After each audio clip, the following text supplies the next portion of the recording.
You're listening to The Granite Discourse, a New Hampshire-based podcast with real discussions. Be sure to subscribe on Spotify, YouTube, and Apple Podcasts. And for early access, subscribe to Patreon for just $1 a month. Thank you, and enjoy the show. Katy Peternel. Hey, Greg, how are you? Good. Welcome back. Thank you for having me back. I know recently you got a little bit of a promotion in the house. It depends on how you look at it. It might be a promotion. Yeah, I'm now the vice chairman of Education Policy and Administration. What other roles do you have in the house right now? I'm also the advisor to the speaker. That's right. Yeah. And want to tell people, just as a refresher, what district you represent?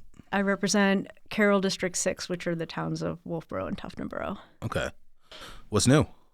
Oh, well, aside from being the new vice chairman, of education, I'm also the chairman of the Winnipesaukee Republican Committee and working on the possibility of a special election coming up. Oh. Yeah. Sounds like fun. That's a lot. So Kristen Noble, she's the chair of the education committee. Yes. Yeah. And you've had her on. Yep, she was on not too long ago. Mm-hmm. So actually, I think that she got that spot not long after that episode came out. Yeah. How well do you guys work together? I'm really excited to work with her. Yeah. Yeah, I think we'll be a good team. How do you think it'll be with Glenn gone? Because he was quite the wealth of knowledge. It's going to be different. He's still available for us to call if we need help, but yeah, it's going to be a lot because we're going to be busy. Mm-hmm. And I was on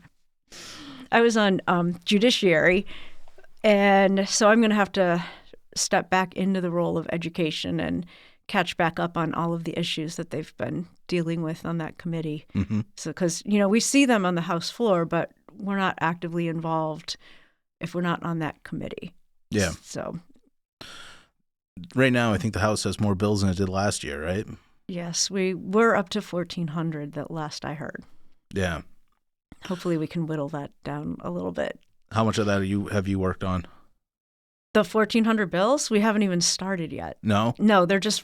So the filing period ended in September, and then they started releasing the legislative service requests, or LSRs, to us to approve. And then we had until November 21st, I believe, to sign off on them. And so now they're just getting House bill numbers, and they will be, and then become live, if you will, so that the public can read them. But did you submit any legislation yourself? Yeah, I have. I have a couple of bills on home education. I have a couple of child care bills, and I have one that is requiring more transparency on your school board warrant articles. Is this with the pie charts? No, that's somebody else's legislation, but I really like that idea. That's why I was putting the pie charts up so that people could see where their property taxes were going, what portion of them is paying for education, and which portion is for municipal and which is for county. Yeah. So, but I people need to see that.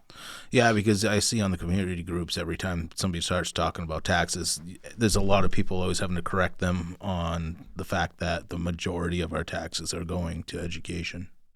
Yeah, over 50%. Yeah. Between state and local property tax, over 50% in almost every community is going towards education. Yeah, so that would actually be pretty good. I don't know who would oppose anything like that, but you never know. We'll find out. Yeah. It would be seen. It could possibly be seen as a burden on the towns having to add that to their it's a burden property on the taxes. Taxpayer right now. Right. To pay them. So. Right. Well, I know, but they look at it as burden on the administration. Boo-hoo. Yeah. So what is your transparency bill? On the school district ballot, I'm looking for like a readout of or a listing on the ballot of by town what the per pupil cost is and what each warrant article actually would cost in each town, because each town is going to be affected differently by the warrant articles. And then the other item that I want to include is what the total cost would be if all of the warrant articles passed. Because in Governor Wentworth, regional school district this year, the operating budget was defeated by the towns surrounding Wolfboro and Tuftonboro. But all of the towns voted for all of the other remaining warrant articles. So that didn't really affect the budget too much because all of those items were still included in the overall budget. And it goes back to default budget when that happens, right? Right. Which wasn't much less than the budget they were proposing. It's usually not. Well, sometimes it can be more. I can't remember which community it was, but the default budget was higher than the operating budget. Really? 1 year, yeah. And did the operating budget fail or pass? I can't remember how it went in that town, but it's hard to make a decision, right, when Could you something like that imagine is happening. Thinking, I mean, how many people do you think voted against the operating budget thinking that if they did that, their taxes wouldn't go up, but then if they get the default budget, it's Well, higher? that was my concern because it didn't make sense to me. And I just saw a letter to the editor that it's not a good idea to continue to vote down the operating budget. That's not how you save money on taxes. And I'm like, well, it's hard to get into the school board and voice your opinion on the budget. And people wait until the deliberative session. And by then it's kind of too late. They present the budget to the public, and the line items on the budget aren't readily available. So it's hard to know what you're looking at and where to cut it. If somebody wanted to be more involved in their school board budget, they would have to attend the budget committee meetings. Mm-hmm. And that's a lot of work. The average person doesn't have time to do a lot of that.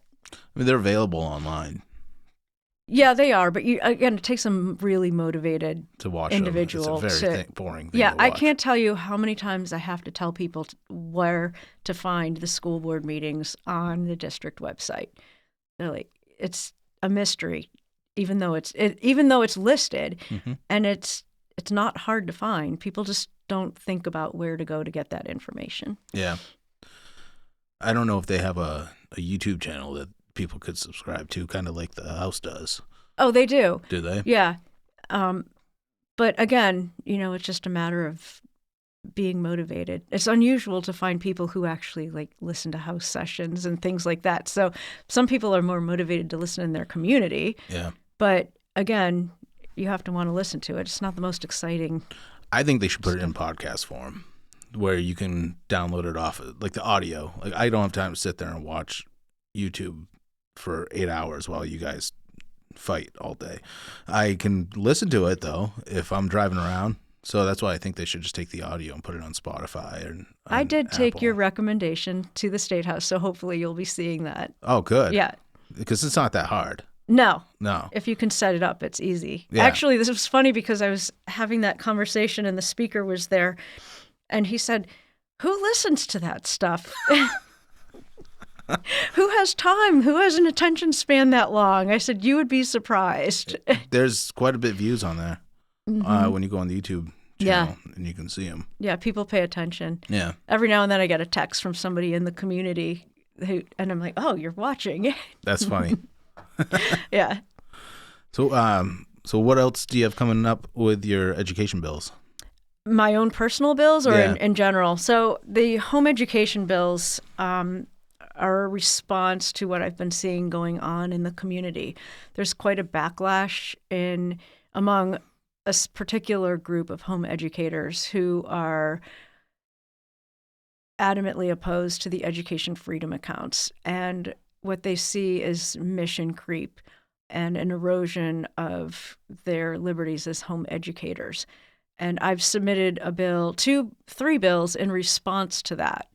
One that clearly defines home education under the home education statute, which is 193A, and says that is not to be misconstrued with anything under 194F, which is the education freedom account statute. So if you're a homeschooler and you're not taking EFA money whatsoever, is that what you're saying? Yeah, you're home educating your student under RSA 193A. Okay. And with the advent of the education freedom accounts, people are describing themselves as home educating under a specific statute. to delineate themselves in the community, because it is blurred. It's a little messy. Right now it is. Yes. So how? Yeah.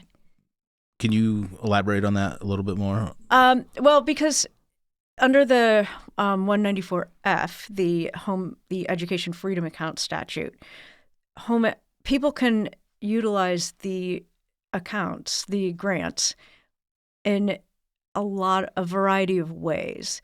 And so they might be utilizing their options in a way that looks like what a home educator does. Mm-hmm. However, they're receiving a grant, the state adequacy grant, in order to do that.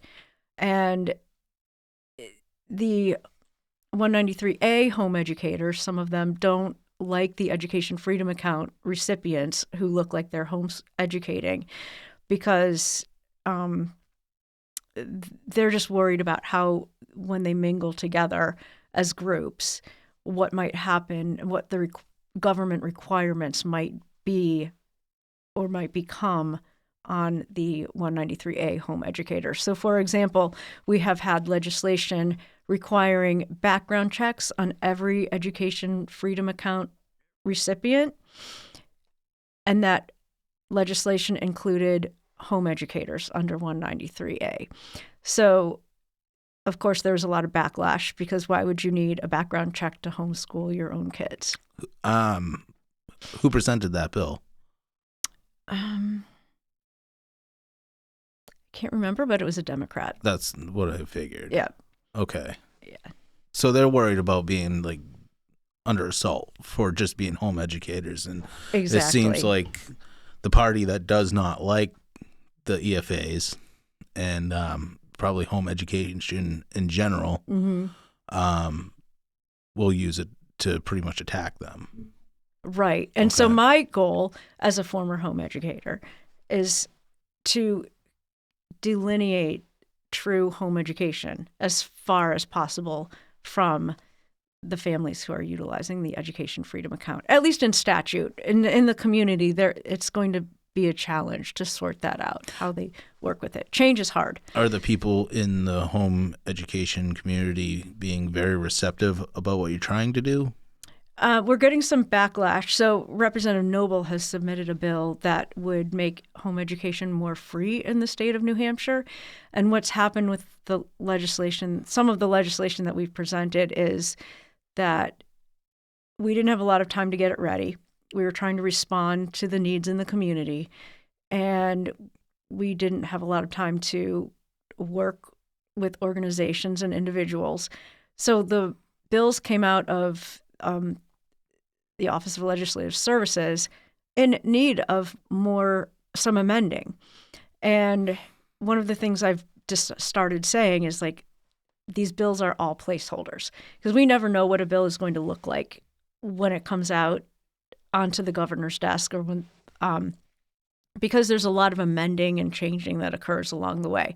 And sometimes somebody will add an amendment to a bill that has nothing at all to do with the bill, and then you have to vote to support or oppose the bill. And sometimes you like one half of it, but not the other half, so you end up voting against it. So, like, that's an example. We have no idea what will happen. These things take a life of their own. But we do know that this legislation needs more work, and we're working on it. So if you write a bill and you submit it, anybody can tweak it? No, only legislators. Well, that's but what we I can mean. work with people who can help us, and they can offer input as to what they want tweaked. So we're constantly compromising and working it out with stakeholders. Mm-hmm. But so you only have a certain amount of time to submit these bills then? Yes. So it's a week. We have a week to submit them. And if you didn't do it, you can't do it later on? No. So that's why you said it's a placeholder. Yeah, it's a placeholder because it's not perfect. Mm-hmm. I know I have a bill to change some of the requirements for what's called the Home Education Advisory Council. And when I was working with people the other day, I said it really was just like notes, to be honest with you, because I wasn't quite sure what direction we truly were going to end up going. And so I'm using it really as a conversation starter, what really needs to change on that council, because it's been a little hard. They're not really accomplishing anything right now on that council, and there might need to be some changes. There was an attempt to repeal it last year because it was a little bit contentious on that council. So I would like to not repeal it, but make it a little more effective. When you told the people that are opposed to this bill, because I think I've seen some of the back and forth. I'm not very well versed in education. Mm-hmm. What was their response when you told them it was a placeholder? They're not very happy with the fact that it's a placeholder. I think they wanted it to come out perfect the first time around, but the fact is no bill comes out perfect. There's no perfect bill. Have any of these people been legislators themselves? I don't think so. No? No. But there's a lot of animosity in the community right now. Yeah, we're trying to deal with that, and we really have the best interests of home educators at stake. Yeah. Well, I mean, I have seen that, like I said, I've seen some of the negative responses about it, and it's tough when you don't really know that much to figure out what is going on. If you're somebody like me that's just watching from the outside, like you're the legislator there, I don't know if they're special interests or if they're just groups themselves or... It is really hard. And I've said to the people who I was working with on earlier this week, I said, if I was in the home education community right now and not a legislator, I would probably be believing all the negative press that's coming out against me and think I was the most awful state representative who ever existed. But I know what my true motivation is, and it's hard to get that back out there because it doesn't look good for me to be battling publicly with these people. We need to find ways to communicate with them effectively and come to a compromise, something that they can agree on also. I remember last year there was a bill that Glenn put in he told me it was a custodial bill, and he was being accused of taking funding away from special needs children. It was like last October. Oh, I remember that bill. Yeah, there were a lot of people upset. And somebody posted it on Facebook, and everybody lost their minds about it. And there was a lot of comments about it, and a lot of people in the community that I'd known that were freaking out about it. So I messaged him. I'm like, what is this exactly? And he said, it was just some sort of custodial bill where it doesn't change anything. It's just, what does he call it? It's housekeeping bill? Yes. Yeah. Yeah. So, but that's how the internet works. So yeah, like, people will see this, and then one person can say this is what they're doing, and people that don't know where to look or who to ask will just believe it. Essentially. Yeah. There's two words that are kind of they'll kind of jinx you on a bill. The first one is housekeeping. And almost any time somebody introduces a bill and says, oh, this is simply a housekeeping bill, you never know what's going to happen. It could turn into the biggest fight ever. And the other word is simple. So simple and housekeeping are like red flags that the bill is going to blow up into something bigger than you could even possibly imagine. Why is that?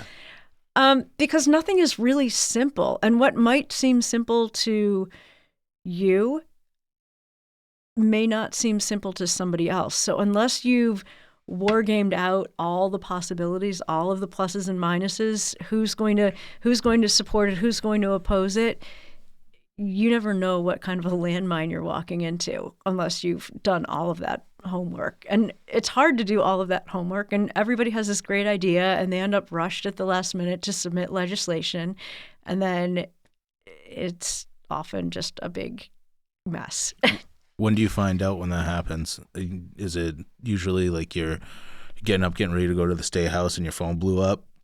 Well, no, it just depends. Sometimes it's something that happens within the committee. Mm-hmm. Like you've presented the bill, and then, even within the committee, there's members who have had experience with a particular piece of legislation in a different aspect of their lives than you expected. And that could just blow it up, just even within the committee, not even the general population. No. So there's just always thankfully there's always a lot of eyes on legislation, and that hopefully prevents us from passing too much. Because with 1,400 bills, we certainly don't want all of them to pass. How many people work at the State House that aren't legislators? Oh, I don't even know. I can't remember. But we don't even have staff. So Right. we have, our majority office has 3 staffers, if you will. And then, 3 staffers. There's a receptionist in the Speaker's office, and he has a chief of staff and an assistant, a deputy chief of staff, and 1 more assistant. That's not a lot of staff just for us legislators. Mm-hmm. But the State House in general? Yeah, I actually don't know how many people work in the State House proper. So when will the amendments be added to that bill? Well, Representative Noble and I will be scheduling the hearing, so I'm not sure when we're going to schedule it for, but bills will be due out of our committee by March. Okay. So between now and March, the amendment will be out. And there'll be hearings on it. And there will be a full public hearing where everybody can come in and comment. They can say anything they want. Home educators usually show up in large numbers. So. And they probably bring all the kids with them. Oh, it's an educational experience. You're right. Packed house. Yeah. We've had to open up Representatives Hall for home educators. Wow. Yeah. Okay. In fact, that was my first experience. Really? With politics, was bringing my own kids to the State House for a bill that we were all opposing. Oh, really? Mm-hmm. How do you like it? That's funny. Yeah. In fact, I remember we all had stickers that said ITL, inexpedient to legislate, and I can't remember what the bill number was. And I remember hearing somebody they must have been legislators walk by and say, I don't know, but they all want us to kill it. Now, looking back on it, was what you thought of that bill exactly what it was, or was there more to it? No, if I recall at that time, the bill really was a bad bill. Okay. It was a negative bill. It was actively against home education. Really? I can't remember the specifics of it, but yeah, it was one that we really did need to kill. Yeah, because I've seen that this one that we were talking about, I've seen people say we've been fighting for home education for 30 years and we can't just let it get destroyed because of this one bill. I feel the same way. That's why the bill is submitted, and it needs to be tweaked so that we can protect home educators. Yeah. I want nothing more. That is the ultimate in parental rights. Yeah. Is educating your own kids. Mm-hmm. So what else do you have coming through education? We will have, this probably won't come to my committee, but there is a school administrative unit consolidation bill. I've seen that. Yeah, so that would consolidate all of the school districts down to 10 counties and 2 municipalities for Manchester and Nashua. There's over 100 now, right? Yeah. So that's, yeah. So is the idea that it's going to save on administrative costs? That would be the hope. I can give you an example. In Barnstead, Alton, and Prospect Mountain, those are each 3 different school districts. They have the same superintendent, the same assistant superintendent, and the same business administrator. And they're actually going to look into merging and take advantage of a consolidation incentive grant that we passed last year. Okay. So that was a $200 per pupil incentive grant for any district that merged, and they're allowed to only have 1 superintendent. Okay. That sounds like a good idea. Yeah, so far only 3 districts technically are taking us up on the offer, but the rising administration costs have significantly outpaced teacher salaries, and we've had a drastically declining student enrollment. So in some districts, the administrator to student ratio is almost as close as a classroom ratio between teachers and students. Wow. Well, hopefully we can start figuring this out, because I know a lot of people have been freaking out about their taxes because now we have reevaluation coming. And I mean, a lot of people's taxes went up because of it. Yeah. People, the most important thing people can do is vote on their town meeting day. Yeah. They have direct control of whether or not their taxes increase. Yeah. A lot of people don't show up to the town meetings, though. That's a big problem. People forget. Yeah. What do you think of SB2 towns? I'm living in SB2 town. Yeah. Yeah. So you don't have a town meeting that you vote on everything? No. Do you? Well, we vote on everything, but we have a ballot. You have a ballot. Yeah. Do you prefer that over a town meeting? I honestly didn't know that there were still traditional town meetings for a really long time. Yeah. So I wouldn't. My town has it. Yeah. And I went to a meeting last year, and there was one thing that was kind of controversial in the town. It got voted down. A bunch of people showed up, opposed it. But as soon as that was over with, everybody left that was opposed to that. So all the other spending got approved with really no questions asked. I was probably one of the last people raising my hand. And I ended up leaving before the meeting was over too, because I'm like, well, this is just a waste of time. But, my wife couldn't show up. She was busy watching kids. I had friends that were working. They couldn't show up because they were working. Mm-hmm. I know some elderly people that couldn't go because they couldn't make it. So there's a lot of people that don't get to vote on town issues because they simply can't go. Right. Where if it was a ballot initiative, if it was a ballot that they could go to the town and vote on, you have all day to go there and vote on it. Yeah. Well, the SB2 towns can vote absentee also. Yeah. I think it would work out better for people to have voice in what's going on in their town, because I know a lot of people feel like they're getting killed in taxes.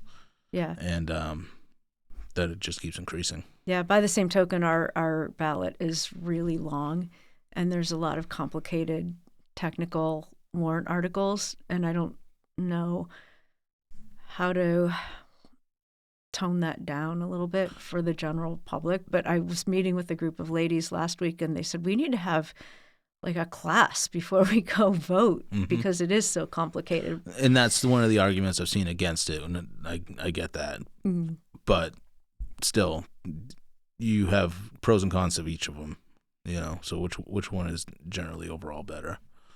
Yeah. And the noisiest, squeakiest wheel gets all of the attention, I would imagine, at the town meetings. So are you really able to make a decision without a lot of influence? Yeah. That's that. I don't know. There's pluses and minuses to all of it. One of the ideas in the legislature is to move all of the town meeting days to coincide with presidential election dates or the state primary day. Yeah. So they'd be moved to September? Yep. But then you would have people actually show up for the primary and to vote for the town. And the snowbirds haven't left. Yeah.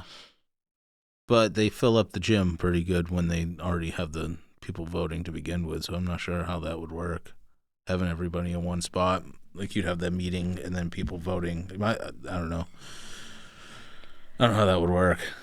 In a traditional town meeting, yeah, that is definitely one of the challenges. Yeah, you'd have everybody in the same spot at the exact same time. Yeah. Well, yeah. I think the possibility of making every town SB2, that would get a lot of people riled up.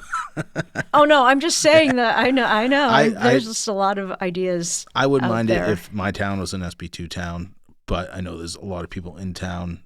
Usually the ones that are at the town meetings that are voting for all the spending are the ones that don't like the idea of an SB2 town. Right. From my experience, what I see. That makes sense. So what else going on? Open enrollment is a big topic. So there's a district in Prospect Mountain High School was the only open enrollment school district in the state. And they have recently won a state Supreme Court lawsuit where they were not receiving payment from districts that were sending students to their open enrollment district, because there's a little mix up in the statute about who paid for the students attending the school in an open enrollment school. So it's been cleared up with a statutory change and with a Supreme Court decision that the sending district, so this district in which the student resides, that district sends the student to an open enrollment, and they are responsible for paying 80% of the sending district's per pupil cost. Okay. So some of the bills that we had this year were about making all of the districts open enrollment districts across the state, so that no one was constrained by their zip code for where they attend school. And that's something that has actually been around for a really long time in other states. Colorado has had that since the early 90s. So students can just choose which public school actually fits them best. Because sometimes local public schools have different cultures, town to town, and your student might fit better in another school. Mm. So that'll be another big one that you'll probably be hearing about. I just saw right now districts can elect to become open enrollment districts. And I think I just saw the other day that Kearsarge is considering becoming an open enrollment district. So we're starting to see competition without statewide passage of that concept. So, what do you want to segue into next? Let's see, open enrollment. I've got my child care bills, which are just decreasing regulation. They're not very exciting.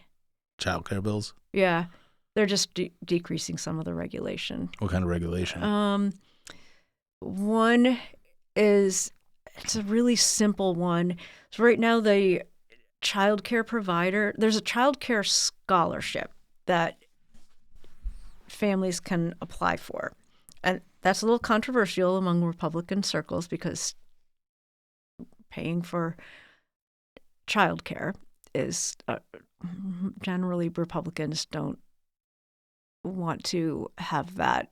Sorry, that's not sounding right. Republicans generally don't want to basically pay for child care. But the child care scholarship is available. But what happens is that somebody will come into a center and say that they've applied for the scholarship, which may or may not be true. And the center owners won't find out whether or not the applicants have been approved or even applied for maybe up to 30 days. So this bill simply requires that the state notify the child care center within 5 days if somebody's applied for the child care scholarship. So basically the point is that they might on good faith accept somebody into their program and find out a month later that they didn't even apply. And you really can't get blood from a stone. So those people probably won't ever pay, and the child care center is short a month of taking care of somebody's child. So I don't think that's right. And that's just a simple little notification fix that should help the child care centers. So they can, instead of losing 30 days of care, they can say, sorry, it's been a week and you didn't apply. So yeah, you need to find somewhere else for your child to go. Oh. Yeah. It's tough. Child care is a tough one, I think. For me, I think that the argument that, like, the Democrats will argue, like, we need to expand child care. I want to see an economy where a woman can stay home and take care of her kids, because a lot of women want to do that. And unfortunately, we live in an economy where a lot of people have to work, where you have to have two heads of household, essentially, Yeah, it's hard because, honestly, I would rather, if you will, be subsidizing a mom to stay home and take care of her kids, because they're probably going to get the best care. Yeah. But I don't know how you sell that, because then, we have Medicaid issues. We're always looking to add work requirements to Medicaid and to other welfare requirements. So we want people to work because we don't want them just taking government money, taking taxpayer dollars to sit home.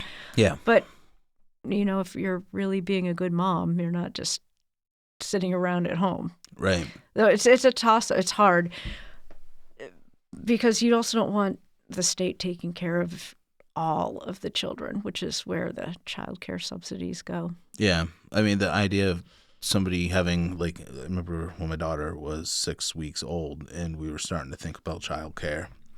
The idea of, like, I was like, so we just take this baby and bring it to a stranger and they watch it all day? Like, no, I'm all set with that. I know, they're so little. Yeah. It's a scary thought, even school in general. I mean, you're not there all day. You don't know what's going on. You can't really watch over them. And not that, like, we're helicopter parents, but I don't trust strangers with my kids. I just don't.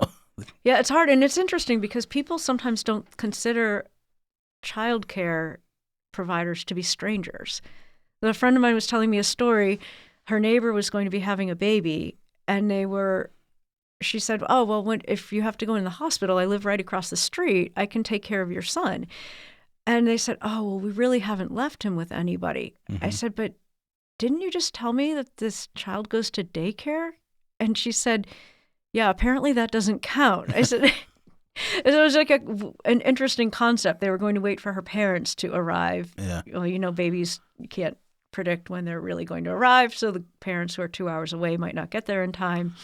Maybe it's because people that work at child care facilities are certified by the state, and that gives them some peace of mind. Some credibility, but that doesn't always mean that's, that doesn't always mean they're good people. There's always... Not bashing all, like, child care workers at all. Like, a lot of people need child care, and they, use it so they can go to work. But my idea, like, my thought on it is if it's such an issue, like, we should be looking at essentially the federal government, because they're the one that spends money hand over fist and makes it unaffordable for us to live with just one breadwinner. Right. That's, and I've been saying that on X, is that the party that makes it so that you can afford a home and a car and be able to raise your kids as your own kids, like, that makes it affordable to do that, is going to be the one that rules this country for generations. You and I have talked about that, and this thought keeps coming to my mind. Is it, I know it's true that it's expensive to live now, but Are we also creating a system where people just believe it's expensive to survive? I don't think so. We keep telling them that. Do you think they give up hope that maybe they could scrape by and survive on their own? We do it. Yeah. I mean, you're not believing the narrative. You're just going to struggle and we struggle. Try to be independent anyway. But, we're one accident away from not being able to do it. Mm. And a lot of people are. I mean, if you look at the numbers, I think it's like 60 or 70% of Americans don't have savings, and they all have credit card debt, and they don't have $1,000 in their bank account. That's not good. Yeah. And I had Mike Tremont on, and I asked him about that because he's an economist, and he said, well, Americans have a higher standard of living today. And I suppose, maybe, but they said that I've seen that single-family homes used to be 800, 900 square feet. Now in a lot of places you can't build them for less than 1,200 square feet or something like that. Oh, I saw that discussion.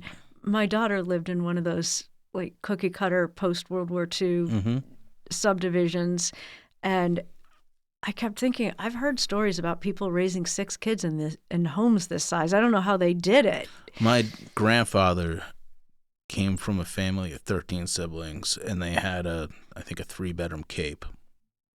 Yeah, there's not a lot of space in those homes. And I felt claustrophobic in that home, and that was even sometimes when I was there by myself. Yeah, you had the boys' room and the girls' room and the parents' room. Right, exactly. So, I mean, a lot of the new houses going on the market, they're like, I see them going up for $400,000 or $500,000, and they're 2 or 3 bedrooms. Yeah.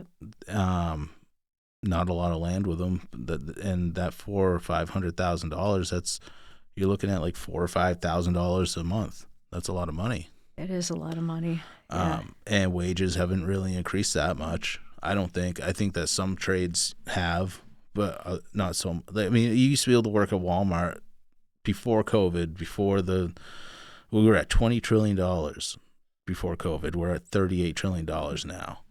And inflation is the hidden tax. So we're seeing affordability going down. I don't care what anybody says. Like, it is more expensive. Oh, without a doubt. Yeah. But the problem is the government prints too much money. Well, the Fed prints too much money, and the government spends too much money and borrows too much money. Right. A fifth of our budget is interest on the debt, and then a fifth of it's, I think it's military, and then another large chunk is welfare. So I just think that people need to wake up to the fact that the federal government's too big, prints too much money, and spends too much money. And that's why gold is now well over $4,000. Silver is at $60. It was at $20 5 years ago. Yeah. Last week we House leadership toured, Hillsborough County. We've been doing county by county tours, and we toured the local silver mint in Ware. And they're going to start coining what they call silver bits, which are 1/10 of an ounce. Yeah. And I commented on that on X, and I said, oh, that's like, in my mind when they were presenting that to us, I said, well, that's a dozen eggs. You can go down to your neighbor and trade your little silver bit for a dozen eggs. And somebody came out and started bringing in the whole world market. I said, I'm just worried about like being able to buy eggs from my neighbor. Yeah. Like a bar of silver isn't going to help me buy eggs from my neighbor. Like, But a little chunk of silver will. But a little silver bit will. And so I think they've got something there. I think so too. I've seen the bars that you can like break little pieces off. Yeah. Is that what it looks like? No, they look like a dime. Oh. But they're... Why don't we just make silver dimes? Well... Yeah. Like, that's really what the problem is. Yeah. They've been cutting all the silver out of our money because the money's not worth what the weight in silver was. They give, I think, a dime right now. I don't even know. I don't think, is there any silver in it? I don't think there is. No, but like an old dime for what? Pre-1966 or 65, yeah. Yeah, they mentioned that when we were there. I can't remember the number.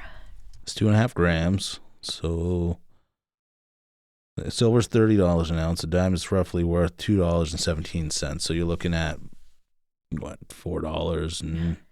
Yeah, 5 cents. So that's 50 years ago when they were printing them, and when we were still on the gold standard. 5 cents. Your 5 cents is 10 now cents. A dime was 10 cents.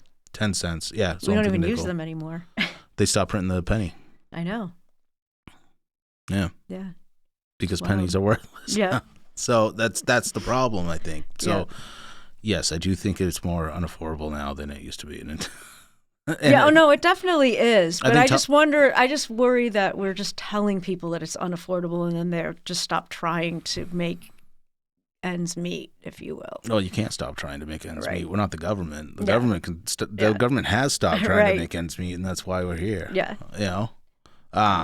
But I think that people still have to make ends meet. Like, a lot of parents, both parents are working at least one job. It's not a good way to raise kids. If you wonder why like people have such mental health problems, well, the parents aren't home. They're out working all the time. They're not raising their kids anymore. Yeah. And the kids aren't even going out and playing with other kids anymore. They're staying inside and playing video games. Yeah, or their lives are scheduled from morning to night. Yeah. Yeah. Yeah. So I think that as far as childcare goes, we should make an economy.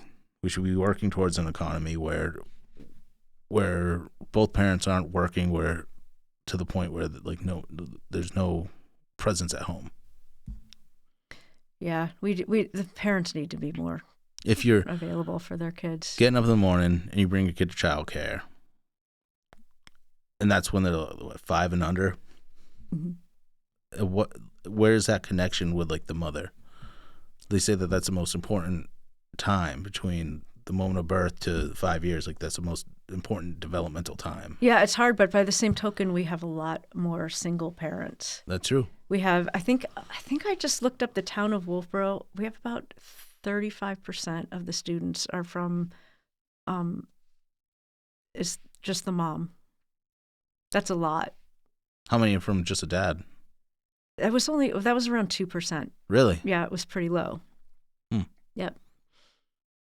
I wonder now, did it account for people that were in like not just a mom, but like a stepdad too? Mixed families? I don't know. I didn't dive into it that quickly. It was like it was a quick infographic that you could find on, I believe it was an education website I was on. I can't remember what the website was, but it gave you a quick overview of each school district in the country. Wow. And the statistics like that. It was pretty neat. Could you send me that? I'll try to find it. Yeah. Yep. Well, you gotta. I know young people in their early 20s that are saying like they have no ambition of having a kid anytime soon because they can't afford it. So they're putting off starting family until probably they're in their 30s. Yeah.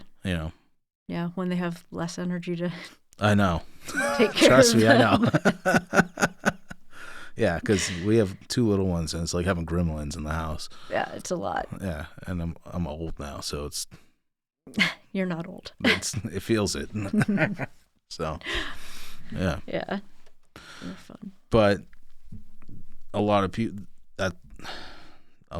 are pushing all that off, and that's why we have smaller families now, and yeah. Yeah, we're not even at replacement rate. We're at like nationally, I think we're at 1.7 total fertility rate. Mm-hmm. We're not even. We need 2.1, so we're not even. There isn't going to be anybody to take care of us. Yeah. So you better keep having kids. Well, I mean, I don't know. I'm not too worried about the boomers. I mean, they've enjoyed a lot of the inflation that we've seen, so they're doing all right. Yeah. So hopefully they saved. Yeah. Well, I mean, not having all of these kids has a lot to do with the declining school enrollment. So We're going to have to adapt to that without a doubt. But the price keeps going up. Exactly. Yeah. Yeah. So we're in a situation where we're going to have to make a lot of changes, whether we like it or not. I saw that they're saying that something like 30% of Gen Z has been aborted. Have you seen that? I have seen numbers like that. Yeah. Yeah, it's pretty remarkable. Yeah. So I wonder what it would look like if that wasn't so prevalent. I've mentioned that.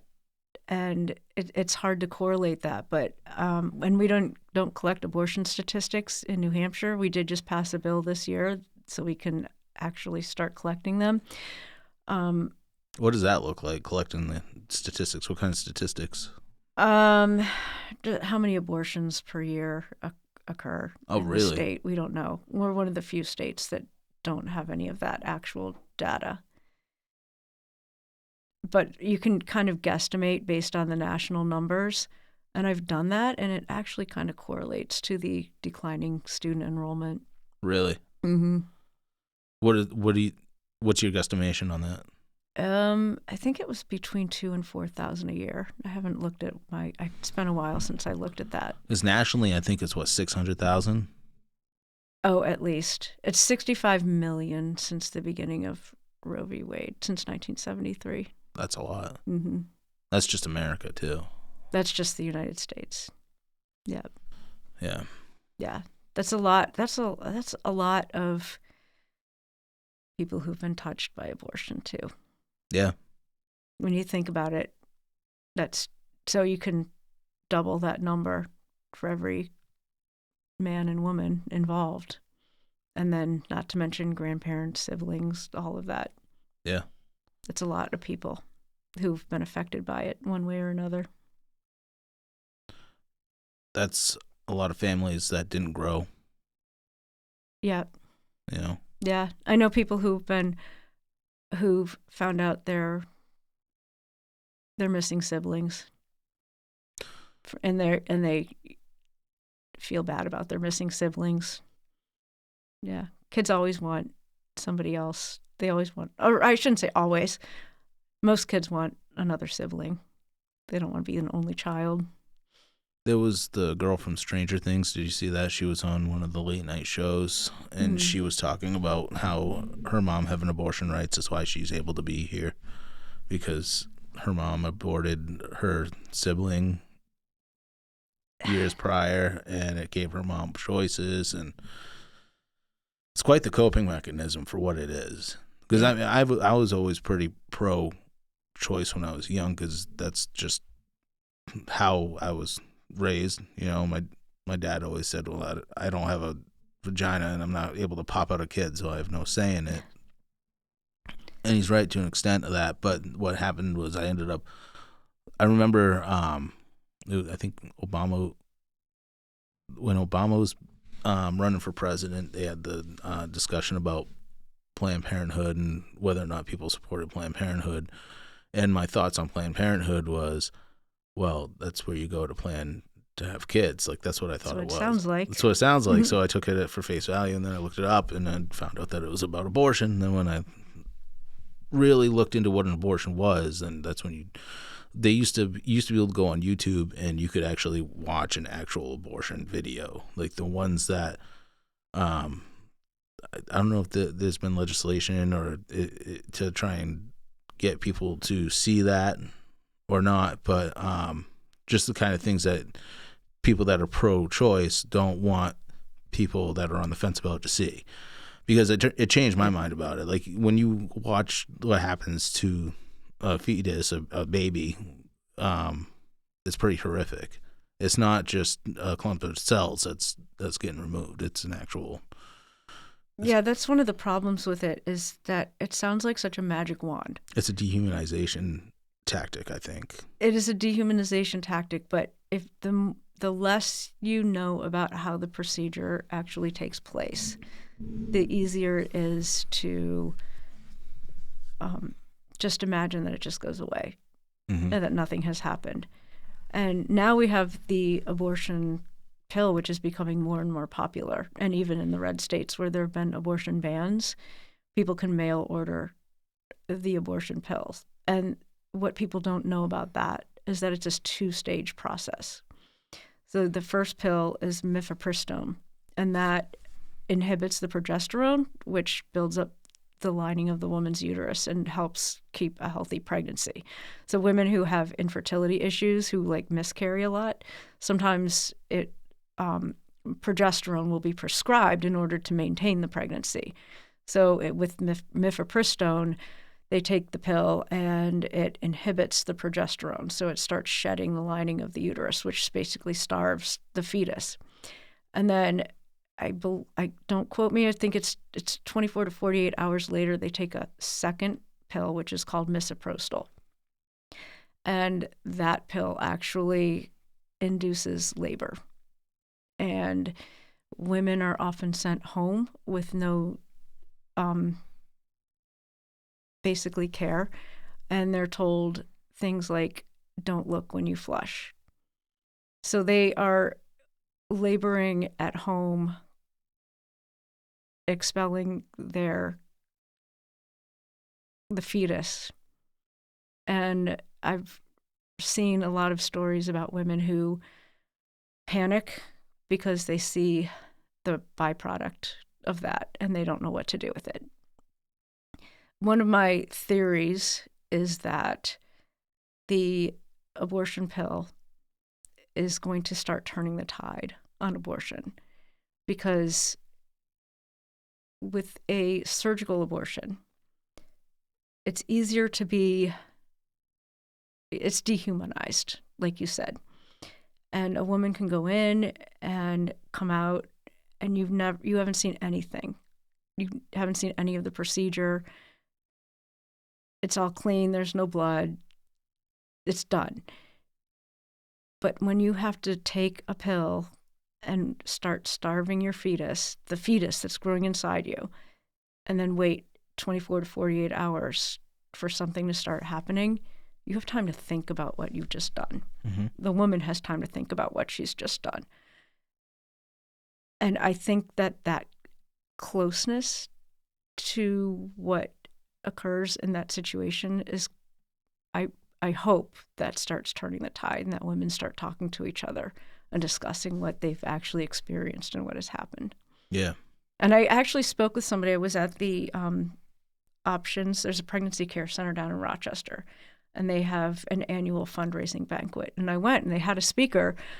Her name's Rebecca Hagan, and she actually was able to save one of her children after beginning the abortion pill, because after she took the first pill, she thought about what she had done and didn't want to continue.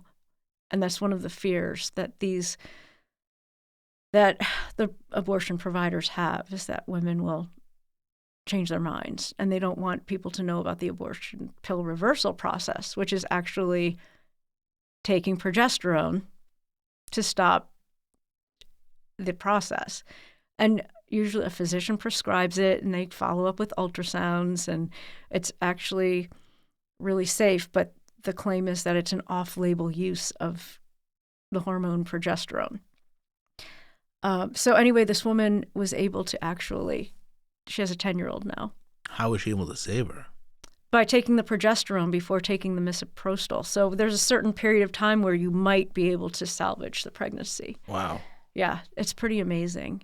So I'm hoping that because women are going to see things more up close and personal, and I actually asked Rebecca about this afterwards, because I don't talk to people on a regular basis who are going through these experiences. You don't know. I assume most people I know have had some experience in one way or another with abortion. The more pain I see on people's faces, the more likely I am to think that they may have had one, the more angry they are about it. But you just don't know because women don't talk about it a lot. And so I asked her, I said, I have this theory and that this will change the tide. And she's like, yeah, it's possible. It seemed like there was a, like it's been championed on the left more than ever. They go after it harder and harder all the time. Yeah. It's like abortion or nothing. Yeah. Because the term used to be safe, legal, rare. It's not rare. It's not rare anymore. And was it ever rare? Is it safe? Is it really safe? There can be a lot of complications with women that get them too, right? The botched abortion means you might not be able to have kids. There's a lot of psychological side effects. I mean, sometimes people are fine, and sometimes they're not. But that's true of a lot of things. But yeah. Do you get a lot of pushback for your views on abortion?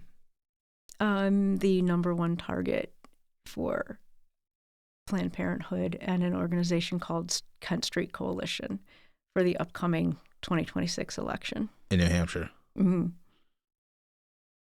And how much support do you get for your views on abortion? There's a large pro-life community, but they're not loud. They're not very vocal. No. So I have a lot of letters thanking me for my stance. I've gotten support from across the state. Ironically, I have an aunt who lives in Kansas, and she had read about me and my stance, and I hadn't spoken with her in a really long time, not because of anything negative, just because we had stopped sending Christmas cards and stuff. And she actually wrote me a letter because she had read about me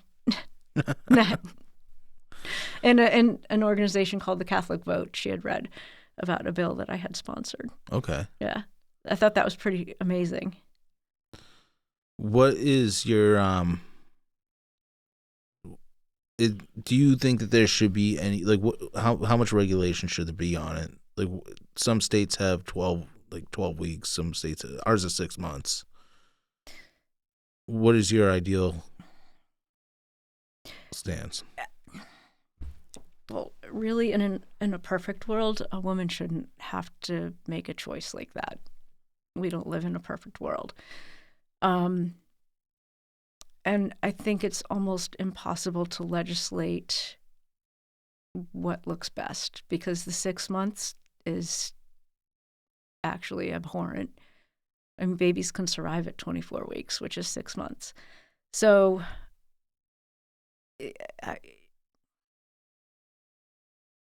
there isn't really a good answer, because as far as I'm concerned, when you're whittling back the number of weeks, you're just whittling back at babies. Mm-hmm. But the thing is about it is that the pro-life side has always said, the baby's lives, the baby's lives. You see billboards, they have a heartbeat at 8 weeks.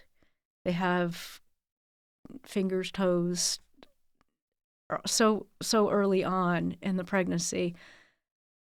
But at the end of the day, no one really cares about the babies. What they care about is protecting the women. And I think the pro-life community needs to completely shift their messaging to taking care of women. Because these are women who are hurting, they're in pain, they don't know what to do, and they just want the problem to go away. And we need to be more supportive in those scenarios and encourage women that not only are they valuable as mothers, but their infants, their babies are valuable. Yeah.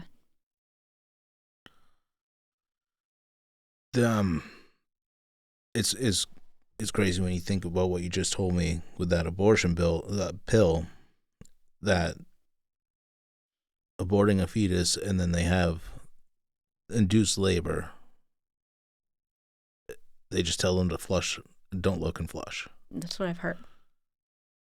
If that was a woman who had given birth to a baby and discarded it, that would be considered murder.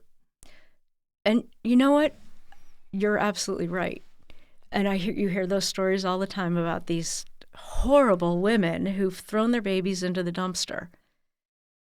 I don't consider that woman to be any different than the woman who aborted her baby, even at 8 weeks. Because it's a woman in pain, a woman who probably was in denial for 9 months, and now doesn't know what to do. Yeah, probably scared. And I don't consider them criminals. What they choose to do with that baby is horrific. But I think I would imagine that what they're experiencing is no different than the woman who chooses an abortion earlier on in their pregnancy. They have all the fear, all the denial, all the uncertainty. Yeah. Ron Paul's book, I believe it was Liberty Defined. He talked about abortion, and he was a doctor, and he was in Korea, and that's when he started with medical school. But that was one thing that he mentioned in his book was when it came to abortion, he didn't understand how you can perform an abortion in one room, and he heard a baby crying in a trash can, and they made sure it was dead, but then they rush into another room to save another baby. There's was it cognitive dissonance? Mm-hmm. Yeah. And you're just able to somehow, in your mind, differentiate between the two. Yeah. I mean, the mind is really powerful. You can convince yourself of anything, Yeah. But it seems like the tactics on the pro-choice side are to not let any information out. I believe there was a nurse that worked for an abortion clinic, and she ended up becoming a whistleblower, and the abortion clinic that she worked at ended up getting shut down. I forget the name of there was a movie that came out about her. Oh, Unplanned with Abby Johnson? I think so. She wasn't a nurse. She was she was like one of their top executives. She wasn't an actual nurse. That's right, because she didn't actually help with any abortions, and then when she finally did, I think she started changing her mind. The minute she helped with one, she changed her mind. Yeah. Yeah. And an organization called 40 Days for Life had been standing outside the clinic and talking with her on a regular basis. Yep. And I believe she went right down the street. And if I recall correctly, from the book, it was, oh my gosh, Abby Johnson is here. What do we do now? Yeah. Because they'd been praying for her, and she showed up at their door. Yeah. I didn't read the book. I saw the movie, but that was a pretty powerful story. Yeah. I met her once. Her story is really powerful. Mm. Yeah. It's transformative. it should be for a lot of people. But I think that more people should be educated on abortion. Yeah, we had a bill last year. It wasn't on abortion in particular. It was just showing the stages of fetal development. Mm-hmm. And boy, you would have thought that was the worst thing kids could see. What is the argument against that? So one of the things that I didn't like about that bill is that curriculum is determined locally. So from the state level, we can't determine what specific materials kids do or what specific materials teachers do and don't use in classrooms. So I actually had a hard time with that bill because you don't want to dictate to the local school districts a particular book or film or anything like that. So I can't remember exactly how the education committee changed it around so it was a little less specific than that. But I had lunch after that, after we voted on that bill, and there was a woman, she was like, well, this is just all about abortion, not wanting people to have abortions. I'm like, well, but what's wrong with knowing the stages of fetal development? So, yeah, people are just, there's the pro-choice side is really no choice at all. Yeah. I knew a woman that was considering an abortion, and then they played the heartbeat of her child, and she changed her mind right then and there. Sometimes that works, and sometimes it doesn't. Yeah. That's the best thing that's ever happened to her. Mm-hmm. Keeping the baby. Yeah. Yeah, babies can be healing, too. You never know. They can be. Yeah. They can be a handful, too. They are a handful. They are. But in the long run, most people don't regret having had their own kid. No, I don't. I don't at all. And I can't imagine not having them, And the person that my kids will become, like that, it's crazy that one decision can just erase that. Mm-hmm. It's wild to think about. Yeah. Like a third of Gen Z gone. Mm-hmm. A third of people that would be living in this country, and a lot of them would be contributing to society. When we complain about society and we complain about like the shortage of workers or whatever it may be, like. Yeah, the shortage of workers. Yeah, I've gotten flack for equating abortion to a shortage of workers. Have you? Yeah. Well, it's true. I know. Like, if you prevent a human being from existing on the planet, that's one less person working. Yeah. Not that I think the entire purpose of your life is to work, but if you're building society and you want society to function, you want need people. Productive people. Yeah. Right. Yeah. Man. And we've built a consumer-based society too. We need people consuming all the things that we produce. Yeah. What's going to happen to that? How can you continue to grow a business without people to consume the goods you're producing? You can't grow a business if you don't have people to work for you either. Right. I think that when Roe vs. Wade was first overturned, I know a lot of women that were mad about it. But Republicans are still winning elections. So it's not like it was a nail in the coffin of the Republican Party. And I think there's something like 50% of women are pro-choice and the other half are pro-life. Mm-hmm. So it's not, as you would see in the media, like it's women's health care rights being taken away from them. But I don't know, would you call an abortion health care? I don't know how taking somebody's life is health care. And they're not in a health, it's not an illness. Pregnancy isn't an illness. Yeah. It's not like you need care when you're pregnant, but that's not an illness. So I no. Yeah. And it's not always informed care either, not well-informed care. There's no requirement for informed consent before an abortion. Some states have a 24-hour waiting period. There's no such thing in New Hampshire. time to think about it. So like the abortion pill, it kind of gives you a 24-hour waiting period after you've taken it, because you have to wait to take the second pill. So why are you the number one target of Planned Parenthood and that other organization you mentioned? Because I've sponsored or co-sponsored a lot of pro-life legislation. How'd that legislation go? Oh, it all fails. Yeah. It all fails miserably. Yeah. Yeah.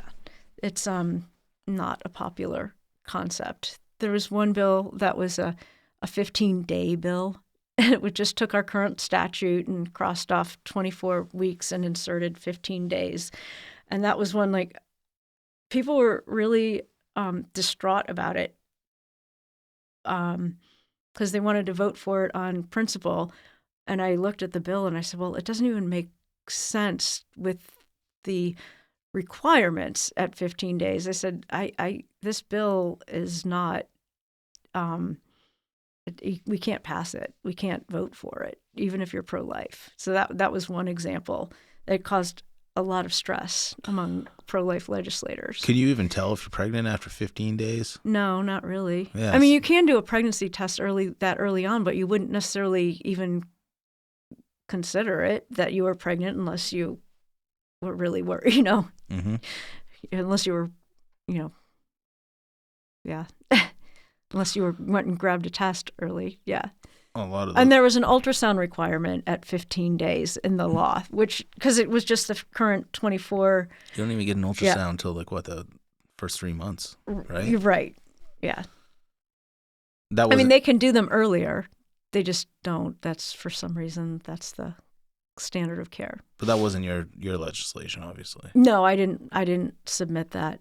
I submitted a 15-week bill this year. Okay. That was quite controversial because the governor had said that she would veto any changes to the current abortion law, or the current Fetal Life Protection Act, I should say. And I wasn't quite happy with that response, and an organization asked me to submit the 15-week bill. And I did. And it caused a lot of trouble and chaos from the get-go, because Republicans didn't want to touch the issue. They don't want to touch the issue. Certainly not with a governor who said she would veto it. But I submitted it anyway and started getting pressure to pull it. But I adamantly refused to pull it. And I said, look, I have all these letters from people across the state thanking me for my work. I can't, they know I've submitted this bill. I can't just say, oh, just kidding. And so what ended up happening is there became some animosity between two pro-life organizations in the state. And the one said they couldn't support the bill because it basically absolved physicians from any malpractice if they performed an abortion before 15 weeks. And the more and more I read it, the language, I said, this does not sound like pro-life language. I can't even support this bill. They had written the bill for me. I submitted it. Again, it was like a short turnaround time and not a lot of time to amend the bill. I knew that the bill wouldn't be amended well in the committee because there was a lot of backlash among fellow Republicans. And it became a big battle between the two pro-life organizations. And the one, when you're submitting controversial legislation, you need to have organizations behind you that are ready to back you to the hilt and support you. And the organization who asked me to submit the bill said that they were, but they didn't really have the manpower to do that. And so as it got closer and closer to the time that the bill was going to be heard, I had communications with them that made me realize that them asking me to submit that bill had a lot more to do with their donor base and getting the vote on record from my fellow Republicans. And when that information started to become more apparent to me, along with the objections of the other pro-life organization, I said, this bill just doesn't have a chance and it's going to cause way too much trouble. And so we had an option that we voted on it was a new House rule that we could withdraw a bill before it had been, at any point in time, we can withdraw the bill. And so I contacted my co-sponsors and said, we need to withdraw the bill. It's going to cause way too much trouble. It wasn't going to save any babies. It wasn't going to get past the House. So I felt like we had done everything we needed to do by talking about 15 weeks being a more acceptable age limit, if you will, for most of the population. And we got that message out. The bill actually had a hearing because I withdrew it the morning of the hearing. So it had a full public hearing. And then one of the complaints was that it wouldn't have a vote on the House floor, which isn't quite true because every bill has a vote on the House floor in one way or another. And I know the last time I was on, we talked about the consent calendar where, sometimes we can pass 50 bills on a voice vote. So this bill was on consent and was removed from consent. So it actually had a vote on the floor about whether or not it should be withdrawn. And thankfully, it was withdrawn. But there was a motion to reconsider the vote, and that vote had a roll call.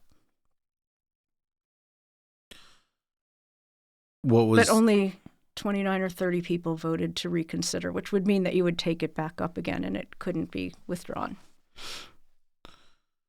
And what was I think I remember seeing some of that in the media. So what was kind of the backlash from that? Was there any criticism of you for removing the bill? Yeah, people were claiming that I was caving to leadership, but I was really standing up to an outside organization that was actually bullying me to push their legislation through. And I didn't see it as if you will, viable. And we were given an option. There was, we knew that the governor was willing to sign a statistics bill, and she did do that this year. So there was an option to amend the 15-week bill with a non-germane amendment, which would be a statistics collection bill. And I thought that would be a win because the statistics collection was something pro-lifers have been trying to achieve for decades. And so I didn't think we were going to be losing anything. I'd rather take a win for life than a loss.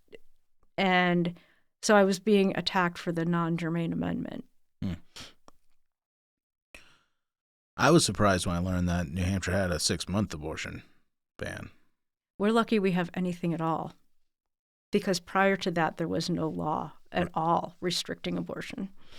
Since 1997, in 1997, all of the pre-Roe laws were repealed. Really? Yep. Do you know what it was before Roe? No, I can't. Honestly, I can't even remember what that. I haven't even honestly done a lot of research on that statute. Yeah. I just know 1997 wiped everything off the books, but you couldn't uphold it anyway because of Roe. Now if they could have upheld it with Dobbs, but not with Roe. So they made sure they repealed it when the Democrats had power. But now we have states passing late-term abortions. Yeah. Yeah, you can go up to full term. And people like to say that doesn't happen, but if it doesn't happen, then why is it legal? Right. There's no, as far as I know, there's no medical reason to have to do that, right? You would just have a C-section. I can't possibly see a reason to have to do that. Yeah. So do you think that there'll be any changes in New Hampshire as far as that, as far as abortion goes in the future? I don't think there's going to be many changes anytime in the near future. I think we have to change. One of the reasons I submitted that 15-week bill is because I kept hearing this phrase, we have to change hearts and minds. And it just wasn't sitting right with me. Like, I just wanted to do more. What do you mean change hearts and minds? Like, how do you do that? And the more and more I've thought about it after that experience, and I sat in the hearing, and I sat with a Democrat on either side of me, and I could see the notes I was taking versus the notes that they were taking. And I realized how far apart we are on that issue. And so it really is a matter of changing hearts and minds and changing the culture. I mean, the legislation, it does save lives if you decrease the number of weeks, but it doesn't change the attitude. It doesn't change the way you're looking at the issue. And it doesn't change the value our culture sees in women and their children. So until we start changing that, and I don't think the law is really going to change a lot. How do we change the culture? That's a really good question, because we just have to love the people that come into the world. And if we see someone who's, well, just adopting the families and people around us. I don't know, because we've just been at it for so long. It's been a long road of telling women that their only choice is to not have babies. Until they're ready. Adoption is always an option. Right? Yeah. It's not my favorite either. And why is that? Have you ever heard of the baby scoop era? No, this sounds awful though. Okay, so I just finished reading a book called The Girls Who Went Away. So between around World War II and the Roe decision, 1.5 million babies were taken from their mothers and given to other parents. Because they were adopted. Were they forcefully? In a large sense, the culture at that time was similar to the abortion culture. And it was all about reputation and protecting the family and the reputation of the family. So if a woman found out she was pregnant, she would be sent away to a home where she would have the baby. And often she would have no choice about what happened to that baby. Really? They were told that, there was a loving family who would take that baby and do a much better job than she could do. And what they did to these women is abhorrent. They were, if they wanted to keep the baby, they would be told that, okay, fine, but now you have to pay for the entire time you've stayed here and for the entire hospital stay, all your hospital bill. And now how are you going to find work and who's going to take care of the baby? And they would just have to give it up and say that, fine, take my baby. Did they want to go there to begin with, or were they forced to go there? No, a lot of times it was coercion. So these are single women, I'm assuming? Mm-hmm. Okay. Yeah, most of them. The book has a lot of anecdotal stories about women who went through that. And they're pretty horrible, some of them. Like that was back in the day too, when oftentimes you were giving birth under anesthesia, and they would wake up and there was no baby, and they were never allowed to see their baby. Wow. Just gone. And this is pre-Roe. Yeah. So, and that I think did a lot to set the stage for the abortion culture that we have now. Sounds pretty much just as bad. If you've ever met any of the women who, I'm actually a product of that. I was adopted. And if you ever meet any of the women or listen to some of these stories, it's every bit as bad. Yeah. Yeah. On the woman. Yeah. Yeah. Yeah. So sure, it's better to be alive than dead, but I don't think it's the perfect solution. Do you think that that's what we would get if we went back It's possible. It's possible. I don't know, though. I don't know who would. I don't know. You're always hoping for a better world, more supportive world, a more loving world. But the world surrounding abortion and women and is not loving and supportive in general. And it doesn't seem easy to navigate either. Like the whole issue itself. Mm-hmm. It's really complicated. It's incredibly complicated. You're dealing with so many emotions and people who've experienced their own loss to abortion. How you navigate those situations with compassion for the people who are involved is really hard. Because a lot of people are hurting after abortion. Some people say they're fine, but they may be, or it might be that they've told themselves they're fine. You're just so many complicated emotions and experiences with all of these situations. You mentioned earlier that we're a consumer-based economy. Mm-hmm.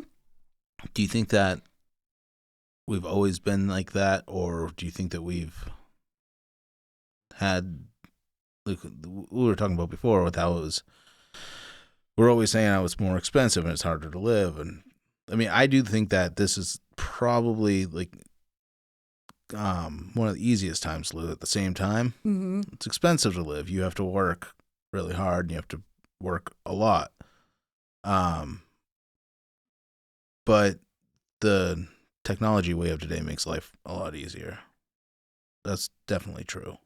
Yeah, life is easier. But years ago I read, it was the David McCullough, and he wrote a book about the Lewis and Clark expedition.